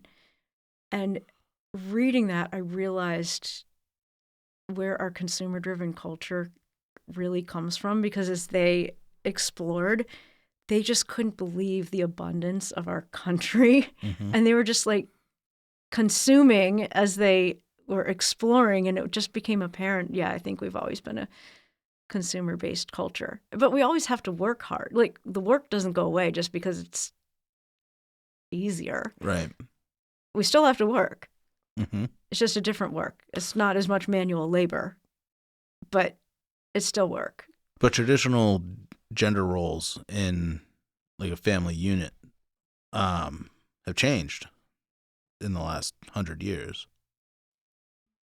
Do you think in the last 100 years? So post World War II, there was this like idyllic image of the nuclear family. Right. But prior to that, we didn't necessarily have that image. Families were a lot more diverse in their makeup. It wasn't always that mom stayed home, dad went to work, and you had a boy and a girl. That was not the image before World War II. Nope. They created that image after World War II. And there was a lot of consumer driven culture in that time period. And they massively built all those developments, like the small homes that we were talking about. That was a building boom post World War II when all of those homes were built. Well, we had a baby boom too. Yeah. Well, yeah, because you had to have a baby to fill the home. But a lot it of was part of the image. But like I talked about before, like the families that went off and fought in World War II, the Great Generation, a lot of those came from families where you had multiple, like, so my grandfather, like I said, 13 siblings, and he had 6 kids, so the family started just getting smaller and smaller. We had talked before about how people had more roles for kids, like people that had farms and stuff like that. So I'm just trying to kind of grasp or wrap my head around like where we are, how we got here, and where do we go?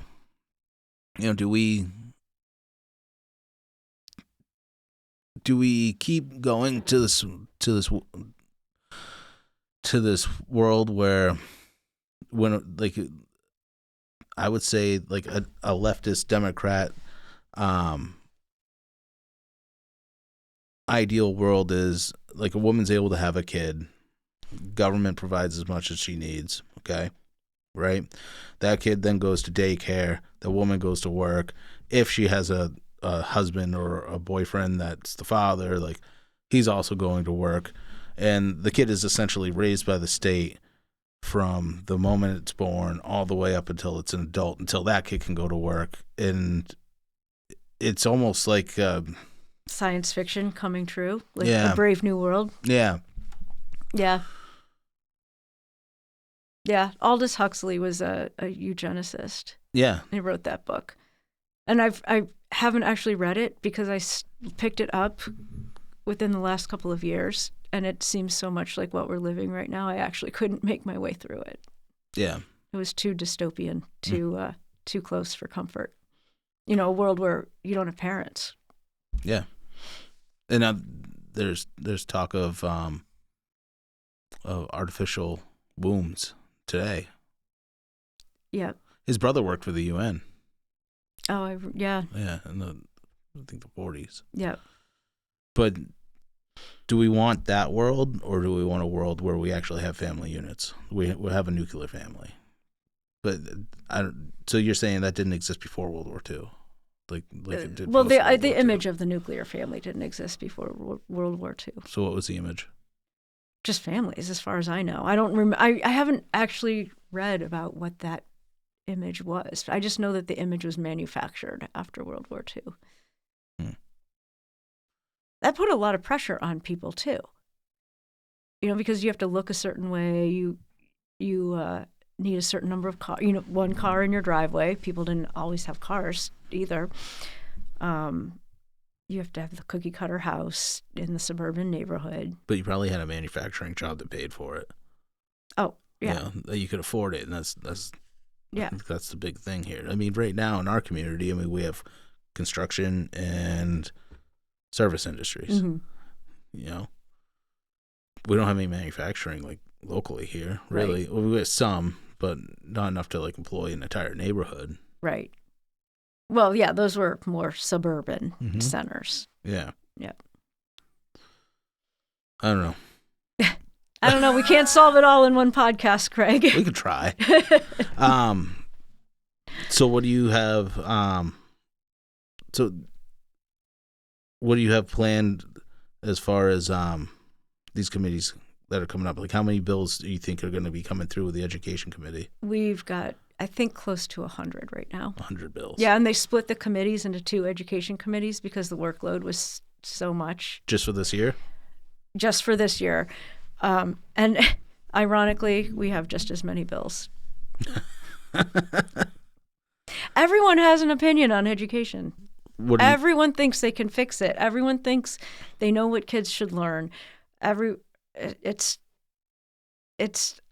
an issue that is pervasive to our entire society, and if people didn't see it as a problem that needed to be fixed, we wouldn't have so many bills. What do you see coming up? That, like, other than your own bills, is there anything that sticks out to you that you see coming up? There's going to be some battles over the education freedom accounts and putting limits on the scholarship organization that administers them, or maybe they're a nonprofit, maybe allowing a for-profit organization to administer the funds. So there's going to be some battles over issues like that. Education funding, special education funding. That's the funding committee. That's not me, but that's a big issue in the state because that's about a quarter of the education expenditures. It's a big concern. And the problem is that districts, well, say you have a student move into your district has a lot of needs, and you haven't forecast that in your budget. Now you're going to have to come up with that money in the budget for that student. That's just an example of something that can happen with special ed. Mm-hmm. No, it's a lot of moving parts. Since you came here, I think you were here in July, and so it's been a little bit. I've only seen you a couple of times since then.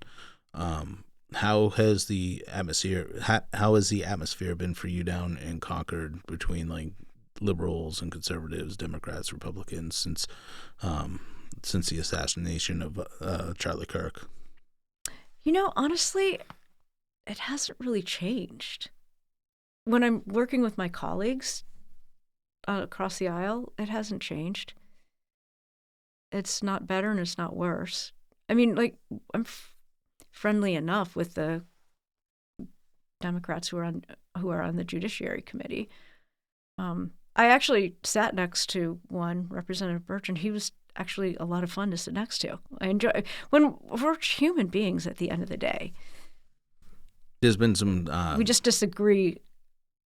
adamantly disagree philosophically. Yeah, I've seen that there's been some panels between some representatives talking about the discourse in the state, and Jonah Wheeler mentioned something about pretty much mixing state representatives with their seating. Oh yeah, in the state house. Yeah. In the chamber. Yeah, I don't know how I feel about that. No. Yeah, I don't know. It might allow for more independent thinking. I think things have kind of cooled down since all that happened, but when it initially happened, it was definitely some friction. Yeah. Jason Osborne caught some heat for some of the things that he had posted. There was a big push for gun control from the Democrats after that happened, which I thought was ironic. Yeah. Yeah, I know. Well, yeah, there was pushback. There was friction, but that was mostly the calls for Twitter wars. That was mostly the Twitter wars. The calls for like toning down the rhetoric on both sides, which I haven't seen. It hasn't been toned down. No. There was even a battle over cranberry sauce, whether you liked. I saw that because the minority leader prefers whole berries and citrus, and majority leader prefers the blob from the can. Yeah, that was that high level politicking there. That's what it should be, though, right there. That says cranberry it all. sauce. That's all. It was so important. Yeah. I mean, it was coming into Thanksgiving and all, right? So we got a special election coming up. Yes, we do in Carroll District 7. Yeah, I think that's going to be a battleground for the midterms. Coming into the midterms. When is that scheduled for? Do you know? It's not scheduled yet because the Executive Council hasn't actually declared the special election. So they'll be meeting on Wednesday, the 17th, and that's when they make the decision about the special election. But all three towns, Wolfboro, Tuftonboro, and Ossipee, have requested a special.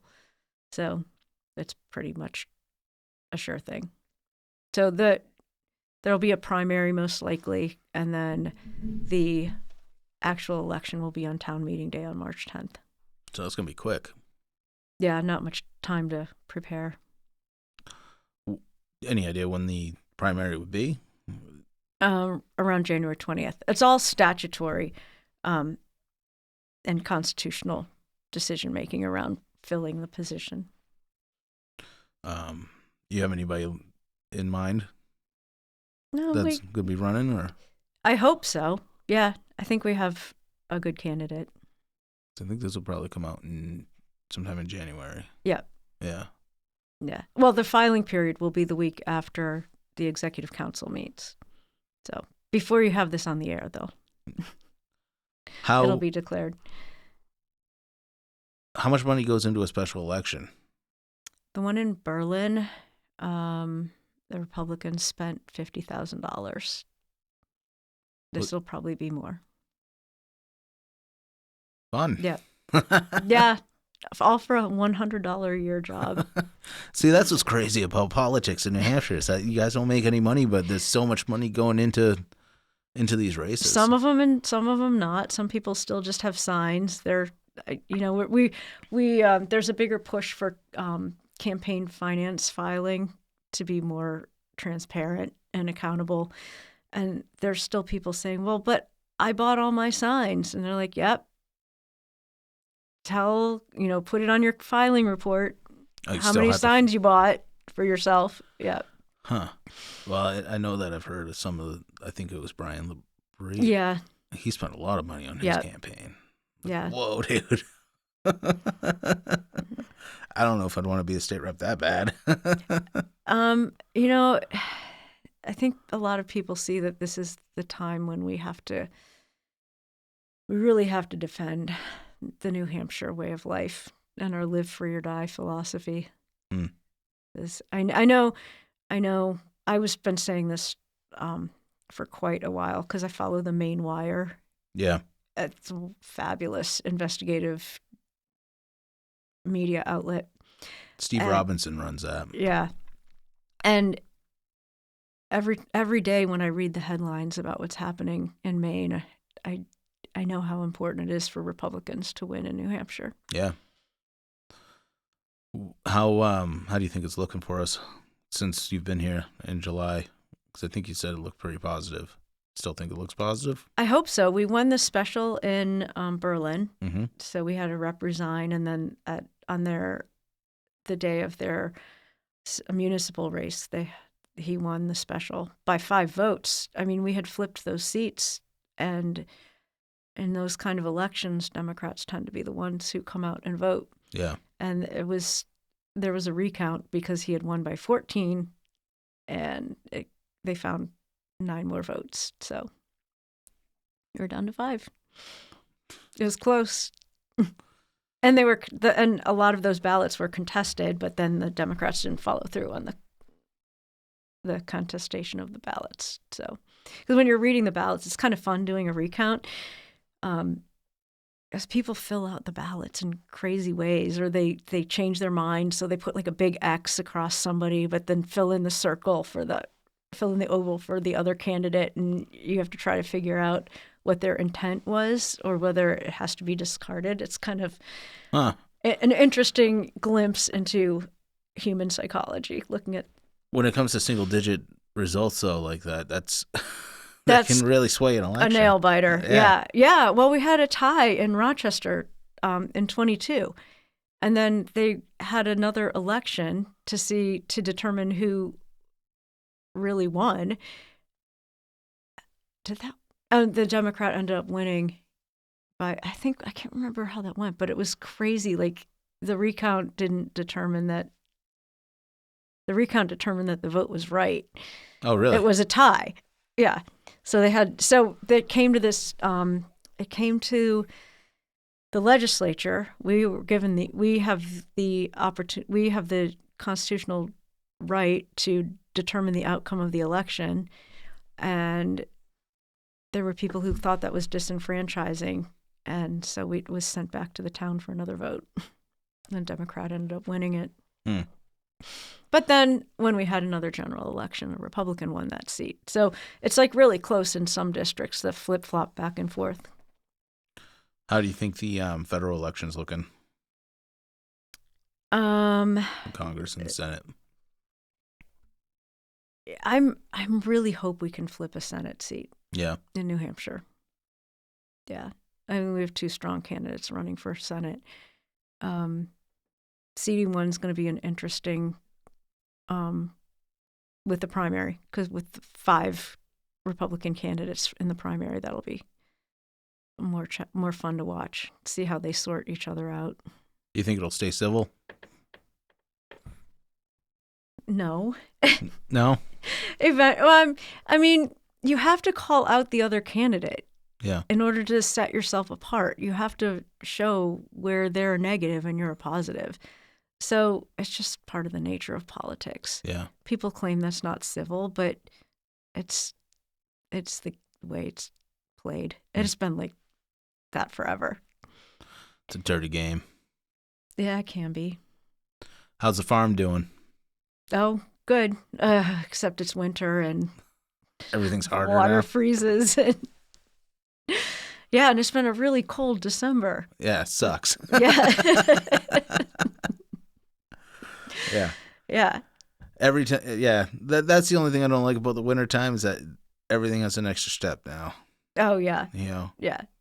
You're shoveling or you're sanding or I don't do a lot of winter sports, so My winter sports are shoveling snow. Yeah. Yeah. I used to do more cross-country skiing, but that's fallen to the wayside. But yeah, shoveling snow. I'm like, oh, there's my exercise today, right? And you have cattle, right? Mm-hmm. How many cattle you got? I think we have 12. 12. Yep. Has there been any changes in the beef industry because you mentioned not too long ago that I believe you said. Oh, yeah. There was a USDA butcher shop in Windham, Maine, that closed recently, and that will impact our area of New Hampshire because that was one of the few USDA butcher shops around. That there was a farmer near us who sends a lot of beef through there, and that will significantly impact his business. I'm not sure what he's decided to do about that. There's a bill right now about allowing for, they're calling it uninspected meat. Why, to make it sound gross? I guess that's what they're calling it. But the funny thing is that I keep saying people have never asked us if the meat that we sold them was inspected. They want to know what you fed it. Yeah. And that's it. And how much it costs. What you fed it and how much it costs. Oh, and do I have how big of a freezer is needed for a side or a quarter? That's all they want to know. No one has ever asked us if it was inspected. And that's in the New Hampshire House, right? That bill you're talking about? That bill's in the House right now, yep. You think? Yeah, that's not the, what is it, not the Prime, is it the Prime Act? That Massey has. Thomas Massey has a bill about food freedom. And that's what this is really about, is food freedom and having access to quality local meat sources. Yeah, the Tom Prime Massey. Act. Yeah, Prime Act. Yep. I haven't read it all. It exempts the federal inspection requirements animals and meats that are slaughtered and prepared at custom animal slaughter facilities for distribution within the state. Under current law, a custom slaughter exemption applies if the meat is slaughtered exclusively or personal, household guests, or employee uses. Expands the federal inspection exemption to include the slaughter of animals or the preparation of carcasses, meat, and meat food products that are slaughtered and prepared at a custom slaughter facility in accordance with the law of the state where the facility is located and prepared exclusively for distribution to household consumers in the state or restaurants, hotels, boarding houses, grocery stores, or other establishments in the state that either prepare meals served directly to consumers or offer meat and food products for sale directly to consumers in the state. This bill does not preempt any state law concerning the slaughter of animals or the preparation of carcasses, meat, and meat food products at a custom slaughterhouse facility. Well, that all sounds really exciting. What happens in the state of New Hampshire is that we have custom slaughterhouses that are not USDA inspected. So if a farmer wants to sell their beef, the customer purchases either the animal or a portion of the animal. And then you cannot sell by the cut. So I can't sell you a steak. I can't sell you a pound of ground beef. You have to buy a side or a quarter or a portion of the animal or the whole animal. And then you got to cut it yourself. No. We like as the farmer, we can say, would you like to buy a side of beef? You say yes. The animal's now, that side is now yours. And then we take it to the butcher. And then he says, who's it for? We give them your name, because that's your side of beef. They cut it up, and then you can get it from us. Oh, okay. But it's not USDA inspected, but the technicality is that you've purchased that animal or portion of the animal. Okay. But not a steak. Yep. Yeah. So the New Hampshire bill would do what exactly? It allows up to a certain poundage that you can sell this way, and it exempts ground beef. Because the problem with ground beef is that, like, a steak is cut, you're not internally subjecting the meat to external pathogens. But with ground meat, because it's all mixed together, you've taken something that might have been on the outside and exposed to other microorganisms, harmful microorganisms, and incorporating that all into the meat. So in theory, there's a little more risk from ground beef, which is like why a restaurant might discourage you from having a rare hamburger. Okay. But a steak is, but it's okay to eat a steak rare. So those are some of the exemptions. I don't think it quite goes far enough. We'll see what the battle is when it comes to the House floor. It's been, the bill has been a little source of controversy because of the federal regulations, because of the federal preemption on the meat slaughterhouses. Have there been any other bills in New Hampshire you're excited for that you've heard about? Yeah, the school budget limit. The bill, it limits a school budget from increasing, I believe, by more than the rate of inflation, and the local legislative body, which is the voters, can only override that with the 2/3 vote. So one of the issues that we hear all the time is that our property taxes are too high. Yeah. And, our constituents want the state to do something, but really they have the most impact at the ballot box on their town election day, on their town meeting day.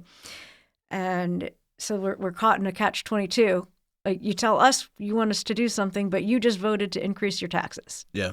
So here we're going to put a limit on how rapidly the school budget can increase. Have you looked into Mike Belcher's Charlie Act? I know it's coming down the line, but I haven't read the bill yet. You haven't read it? No. He had it at one of the last county Republican committee meetings. He had an outline of it, and I couldn't tell you off the top of my head, like verbatim, but it seems like a pretty good bill in my opinion. Yeah. So, yeah. I will have to look into that more. Yeah. I'm pretty sure that's getting some support from leadership, though. Yeah, it is. Yeah. So, yeah. It's gonna be an interesting year, I think. It's always an interesting year. Yeah. You always have to worry when the legislature's in session. Are you excited? I am. I'm really looking forward to working with my new chairman. Yeah. Yeah. Because she's very politically savvy, and she's a hard worker, and she's just fun to work with. And Yeah. I think we'll be a good team together. Yeah. Yeah. How much more time are you gonna have to put in now that you're the vice chair? Oh, well, that's at least 2 days a week that we will have to be there because of all the bills. Yeah. That's the first issue. Behind the scenes, I have to step into the role and see what a vice chair actually does in totality, because I have an idea of what the vice chair does. I know it's going to take a lot, like at least 3 days a week of work just being on that committee. If somebody wants to go down to Concord, I guess you can do it remotely now, but if they want to testify on one of the bills being heard in the committee, whether they're for or against it, how do they go about doing that? Well, you can come down anytime a hearing is scheduled if you want to testify in person. You cannot testify remotely. You can sign in remotely. That's what I'm thinking about. Yeah. Yeah. So anybody can come in and you just fill out a little card and say you want to testify, and they put you in the queue and you're ready to go. And signing in remotely, can you express whether you're for or against a bill when you do that? Yes. And it's hard to do. It's a little bit of a process and takes some sorting through, so I can't really explain it unless I'm navigating the website myself. But you just go on the website and follow the directions. Yeah, I wish it was that simple, but that's one process that I wish we could streamline a little more. I'm not sure the IT department always looks at their outward presentation from the point of view of the user. Mm-hmm. They look at it from the technical side. So the hearings start in January? Yep. And they end until March? January 12th. We'll probably be there until the end of May. And hearings? Mid-May will be, yeah. And then voting starts? Well, we vote in committee, so we'll probably be starting to vote pretty quickly. House sessions? And House sessions won't start until the end of January, beginning of February. And when does that end? That'll be the beginning of June. Beginning of June. Yeah. And then primaries in September. Yep. General in November. Yep. What's it like balancing being a state rep and also running for re-election, assuming you're going to file for re-election? Well, one of the benefits is that the work you're doing is kind of running for re-election, because when you're in office, you can do a lot of the things you say you'll stand up for. Mm-hmm. So hopefully you're submitting legislation that supports your views and opinions and what you ran on. And then they have your vote, right? People have your vote.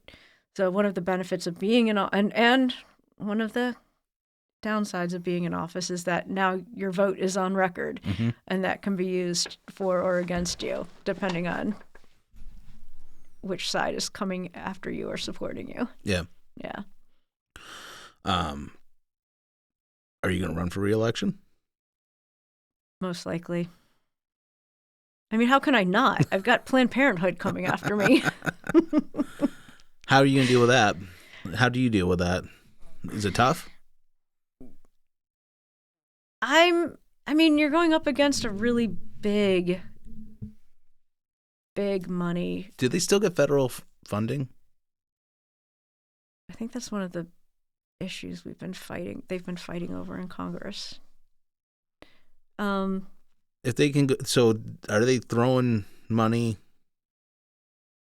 They are a huge nonprofit. They have, I don't know how many, but they're spending how much money they actually have, but they have a lot. But they're spending money, a lot of power, a lot of political power, and they're spending money to oppose you. I don't know if Planned Parenthood. behind the scenes. They probably are. I sent you that mm-hmm. screenshot that the Kent Street Coalition and Planned Parenthood were going to be coming after me. So someone's spending money to come after me. They shouldn't be allowed to use federal funding if they are. Oh, well, if money's fungible. It probably comes from their PAC or a PAC, maybe not necessarily directly Planned Parenthood, but they have PACs. Mm-hmm. So, I mean, because there are legal entities that prohibit campaigning. You know, you've got your 501c4 and your 501c3, and I can't remember. I think the 4 can use money for campaigns. So what is their strategy going to be? They're going as what, canvassing? Oh yeah, they've been going door to door already. Somebody contacted me and told me that they had been at her door. Really? And she said I gave them an earful about vaccines and bodily autonomy. Yeah. Yeah, that's another pro-choice argument. Yeah. Are you pro-choice? Sure. Well, what about vaccines? No. Yeah. Well, then you're not pro-choice. Yeah. Do you think somebody that's pro-death penalty can be considered pro-life? That's a really good question, because the Catholic Church used to say the death penalty was actually okay in certain circumstances, but that doctrine has changed recently. And mostly because the death penalty was used to protect society from someone who was dangerous. And now that we have such maximum security prisons, do we need to impose the death penalty anymore? I mean, there's always the possibility that somebody is innocent. Yeah. So that's a tough one, because And where do you pick your fight, right? I don't know. There's so few people who would die by the death penalty, and 65 million's a pretty big number. Yeah. I mean, I abortions. considered myself, I don't consider myself pro-life because there's certain elements of the death penalty that I support. And I think that saying that you're pro-life but then supporting the death penalty is not really, it doesn't align with pro-life. You know, if you're pro-life, I mean, I don't want, I think Florida is doing a good job with the death penalty right now. You know, since I've had kids, like child molesters and child rapists, they should get the death penalty. Yeah, there's some bills about that this year. And yeah, I'm all for it. And if you murder somebody, and I mean, in the age of technology that we live in, like you can see if there's video everywhere. If you murder somebody, then why are we going to waste resources on keeping that person alive until they die? You know, that's how I feel about it. Anyways, like I know a lot of people probably don't agree with that, but I'm not as anti-death penalty as I used to be. You know. Yeah, I think it. But that's the only reason why I wouldn't call myself pro-life. Well, that's valid. Yeah. So. Yeah, I can see that. Yeah, if it was just for the protection of society, I would support it. But since we don't have to protect society that way, I probably won't be voting in favor of. I think it's a good. I think it's a good deterrent from people committing those crimes in the first place. If the consequence of it is that you're going to be put to death, that you might rethink what you do. Have you ever read How to Win? Oh, no, what is it? Is it 7 Habits of Highly Successful People? That might be the book. At the beginning, it says something like, there isn't any murderer in prison who ever thought they harmed anybody. Like, they have a delusion that they did something good when it happened. Yeah, I've heard that. There was, who was it, went to jail? Tommy Chong. Oh. I heard him in a podcast say that everybody in prison says they're innocent. Yeah. All of them. They didn't do nothing wrong. Right. So, yeah. Yeah. So, it's going to be an interesting year. It always is. What can people do to help? Me? You? Or the Republican? Yeah.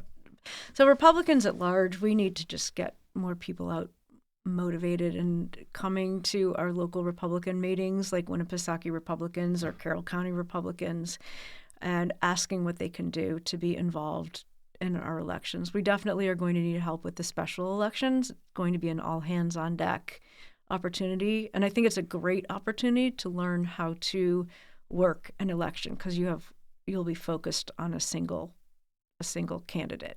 Mm-hmm.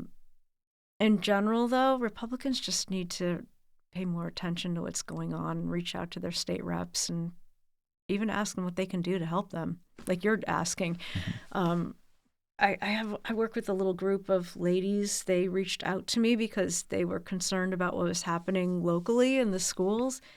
And every time I meet with them, I end up teaching them something new about how state government works. Mm-hmm. And they had no idea before that how anything happened. So it's really important. You can affect a lot at the local level. And in New Hampshire, government is so accessible. State reps are so accessible that there's almost no excuse to not be involved. And everyone has an issue that's important to them. If you look at the House calendar online and start reading through, something will get your attention, without a doubt, and become something you didn't realize you should be paying attention to. Where can people find you? I have a website, vote-katy.com. I'm on Facebook, State Representative Katy Peternel, and I'm on Twitter. What's your Twitter handle? Just Katy Peternel. And can people donate to you on your website? Yes, okay. I would appreciate donations. Yes, I'm definitely going to need them with big money organizations coming after me. Katie, I want to thank you for coming back. You're the first person that's been on here twice. Well, it was so enjoyable the first time, and I thought I should come back on. So thank you. I really appreciate you having me again. You can come back anytime you want. And I want to wish you the best of luck in the future. And like I said, anytime you want, come on back. All right. Well, thank you. Thank you.